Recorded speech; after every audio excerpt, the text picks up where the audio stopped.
Romain Daubry depuis Bourse Direct. Bonjour à tous les deux et merci de répondre présent ce matin encore. Bonjour Romain, comment travaillez-vous et comment voyez-vous cette petite phase de respiration ce matin ? Bonjour Cédric.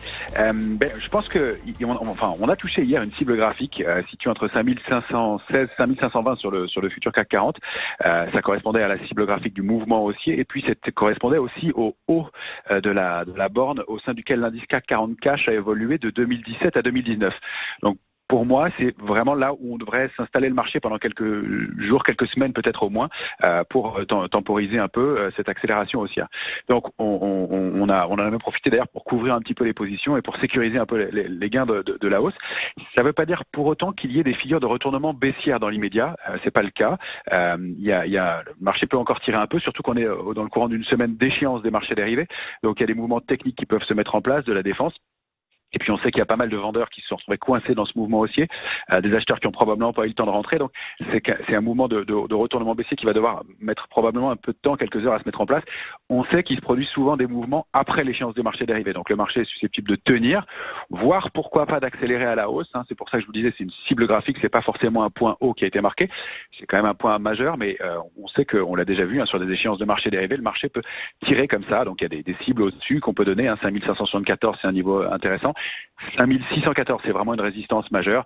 Après, on peut toujours envisager des extensions au-delà, mais voilà, à mon sens, difficile d'aller voir beaucoup plus haut dans l'immédiat.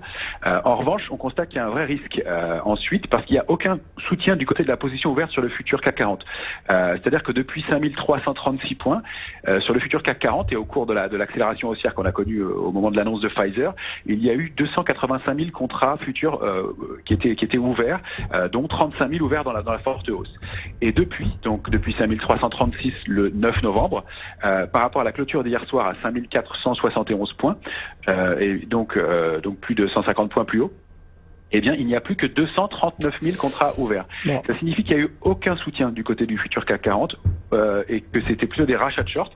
Il y a eu du soutien ponctuellement, et puis de la prise de bénéfices assez rapide. Et pour l'instant, c'est un marché qui flotte un peu dans l'attente de l'échéance des marchés dérivés. Donc, il peut toujours tenir sur ces niveaux-là pour des questions techniques, mais dont je me méfierais un peu. Il y a toujours de la couverture dans les portefeuilles sur le mois en cours. Elle a été décalée de 400 points plus haut, donc c'est plutôt la zone 4009-5004, mais il y a un tout petit peu, pas de complaisance, mais il y a un peu moins de couverture, un peu moins de protection, un peu moins de prudence à mon sens sur le mois de décembre, alors que le mouvement a pas mal accéléré. Donc il faut dire que ça coûte cher de se couvrir. Peut-être que les investisseurs sont un peu plus prudents. Donc je me méfierais du début de la semaine prochaine. Pour l'instant, encore une fois, pas de figure de retournement à court terme. Donc on travaille plutôt le sens acheteur. Le niveau d'alerte pour moi c'est 5424, l'alerte intraday. L'alerte de court terme c'est sous 5363, 5380, et on a une cible de retracement assez légitime, assez plausible qui est entre 5275 et 5282. Voilà la vision qu'on vous propose depuis la cellule Info d'Experts de Bourse Direct.